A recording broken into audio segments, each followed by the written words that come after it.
what does Harsh look for in a woman? Because I believe I know your deal breakers. Like, what do you like? What are the few green flags that you have? It depends on what I'm trying to achieve, right? So if back when I was 22, I wouldn't like she should be hot. No, That was my requirement. for this stage. For marriage, I would like a girl who's young, who wants children, is capable. So I don't particularly care if she wants to work or doesn't want to work. That's, who gives a shit? And if she wants to work, then she can work. But not like a corporate job, but some kind of entrepreneurship that is good. Not a feminist, or at least like not an annoying feminist. All girls are feminists to some extent, where they believe guys and men and women should be equal. Everything. It's very very. It's nearly impossible to find a girl who does not think so. But you want to avoid, like, I don't want any girl that complains about patriarchy and things like that. So like a normal, psychologically normal female who is intelligent and capable and young and pretty is a viable candidate. And of course, she should come from a good family, be well educated, and the basic requirements. If you marry a girl whose family is broke, then that's a dumb thing for on your part, because you're gonna have to pay for them, right? You're gonna have to send them money, and it's not a good dynamic. So you would want the girl's family to be well connected, so your network increases by marrying them. Like if they're influential, that's good. If they're some kind of political person, that's even better. So you want to gain something from a marriage. You don't want to lose something. Mm. Do you? Well, that's actually a good point you made with like the family ties as well. I don't think a lot of guys think like that. They'll just like, she's hot, I'm down. But you're Yeah, thinking most very guys are wide. dumb, right? Most guys are dumb. The way I think of a marriage is it's like a business decision where I want to marry a girl. I would get some advantage from marrying her in the sense that, if she's pretty and young and intelligent and, capable, then I'm going to have kids that are also pretty and intelligent and capable themselves. And the girl's family, if she's well connected, if she's influential, if she comes from an influential, rich, or politically connected family, then I get some benefits from that, don't I? So my Hmm. network increases. I get like people who are loyal to me from her family. And in case I have some issues or I have some trouble or I need to meet someone or need an introduction, they can help me out with that. If they're politically connected, then in case I have some trouble, they can sort it out for me. And my family also has those things to back it up. So I think that marriage, the way I think of marriage is slightly more like how I think of business. I'm Hmm. not super romantic as a person. I'm more rational. It's something I've picked up from women, actually, Picked up what from women? being rational when it comes to marriage. In the sense that most Hmm. guys are like really dumb when it comes to marriage. They're not rational at all. They just want a girl that's pretty. That's it. Hmm. And if they fall in love, then they fall in love, and then they're willing to overlook anything. But women are extremely rational when it comes to love. They won't fall in love with a guy who makes less money than them. They won't fall in love with a guy who they can't look up to, or let me explain this with an example. Okay, a girl would say things like, this guy is really hot, but he doesn't earn enough, and that's why I can't marry him. He doesn't have the income potential. But you will never find a guy that says, this girl is really hot, but she doesn't earn enough, so I can't marry her. That doesn't happen. So girls are rational. They will ignore things like looks for things that are more tangible, like income or personality and things like that. So I've picked that up from women. I'm like, wait a minute, let me not be naive like every other guy and just go for plain looks. Let me also look at other things. Let me also treat it like a business decision. Hmm. That's something girls are wired to do, and that's something I've taken from them. I've taken something useful. That's good. I mean, that's actually like an outlier where most guys are definitely what you're describing. They look at the physical appearance alone, which can take you far, but it doesn't take you far enough. you know. um I like to view like humans as books, where a book has a like a the manuscript, and then it has the book cover as well. The book cover is the physical appearance, but the manuscript is like the mental state. So if you guys are completely different and like they literally have the personality type that drains you, and you're spending your entire life with that, it's like it's gonna be like you could put up an act for so long. Like I know this one couple where dang, I know this one couple that like the husband like likes to drink, but it's just like 1 to 2 drinks at the end of the night to unwind, while the girl doesn't like tolerate that at all.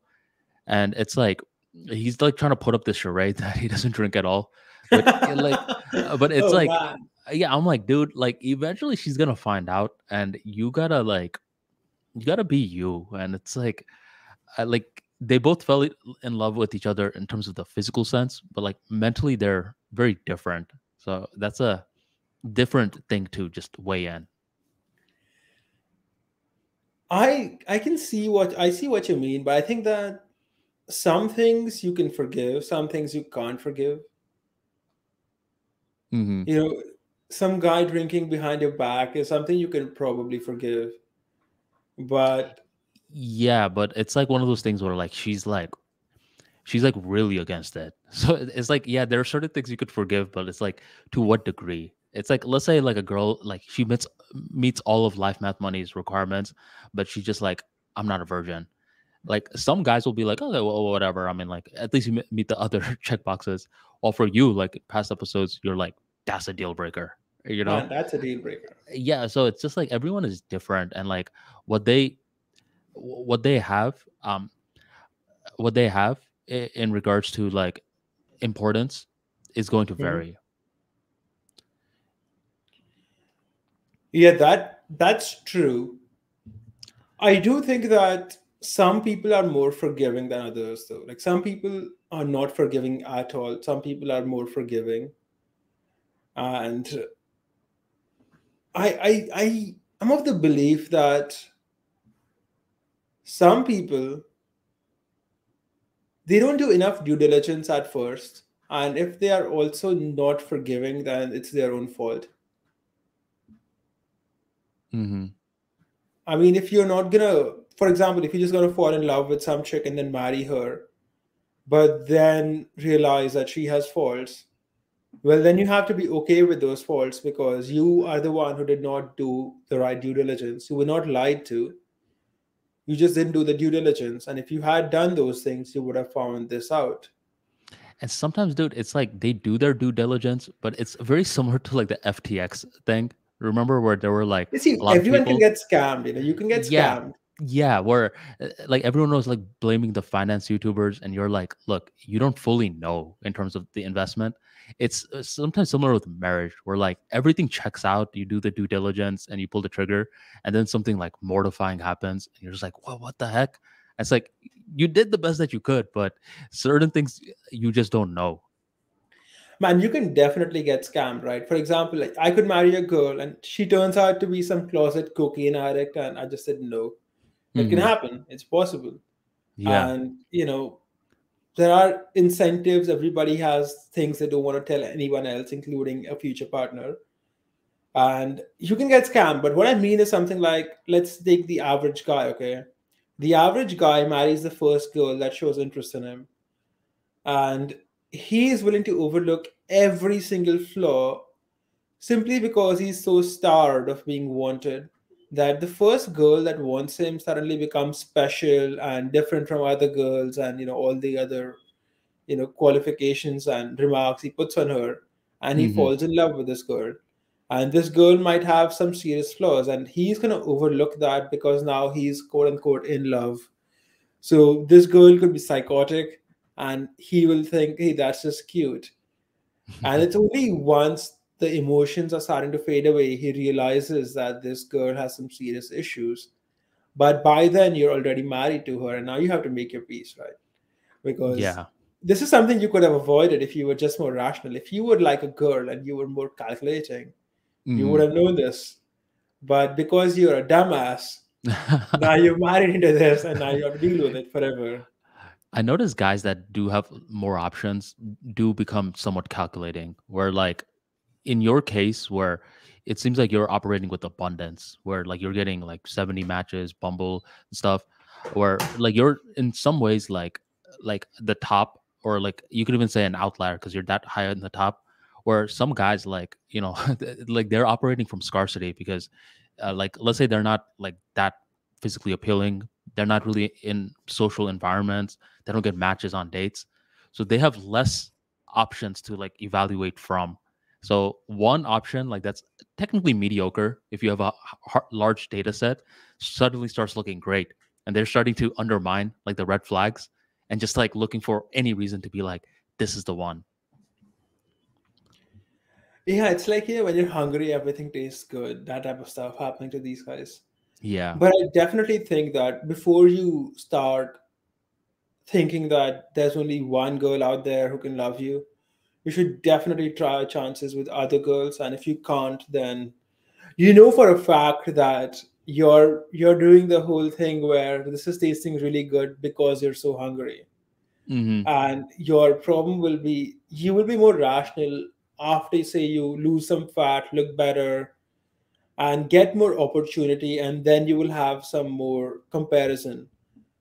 Because otherwise you just don't know, right? Like, do you remember your first relationship? Because I remember mine, and I did not have much to compare it to, so I used to think, okay, this girl is different from other girls, because that's the first time you're seeing a girl who's actually in love with you. But after you've had a few girls say I love you to you, you start noticing that, wait a minute, they're not that different. Like, they're different but not that different. And Hmm. there are subtle differences that can make a lot of difference for you. For example, this one girl might say she loves you, but this other girl loves you, and she shows her love by cooking stuff for you. So she might make you, some food every time you see her, and that adds a lot of value to your life, right? Like, if a girl can cook for you, that's really really good. Oh yeah, yeah. And sometimes it's like the reverse. It's like you have like a really good situation for you, but then you're just like, man, I wonder if like the grass is a little greener. And then like you try it out and it's like the grass is greener in certain aspects, but let's say what you're looking for, like what you had before was perfect for you. So I've seen the reverse also exist as well. I think you need to date. As a guy, you should date a bit to find Mm. out what you actually want, Yeah. and to discover what you like and what doesn't work for you. And I can give you examples of this, okay? Hmm. So I dated this one girl who who was obsessed with eating out. So she wanted to go and eat out regularly. And this is a girl, like, she was doing it because she wanted me to pay for it. This was a girl who would pay for me simply because I just did not have that much money back then. And I Hmm. didn't want to, waste money on food. And she was older than me, so she would spend it. And she was fond of eating out, and she would pay for the meals. But I was getting fatter because I was going out with her. And I did not want to eat out anymore. I'm like, wait a minute, can't we do something different? Let's go out and play some badminton and not Hmm. eat. But Yeah. she really liked to go to restaurants. And that's a deal breaker, right? For me, I can't stay healthy and be around you. See, that's a deal breaker that you have the luxury of getting though. Like you get No, like you give a average Bubba that's like a 6 out of 10. They'll be like, oh no, no, I'll eat whatever. But it's like that's what I'm trying to say. Like you're like a the upper echelon thing where like it's not normal for guys to be picky. Like you know what I'm saying? Like so I kind of could empathize with them. I don't condone that, but it's like I think me and you are like we're like 6 foot, which automatically just puts us in like a different selection category. hey, good genes. It's not my fault. Yeah, dude.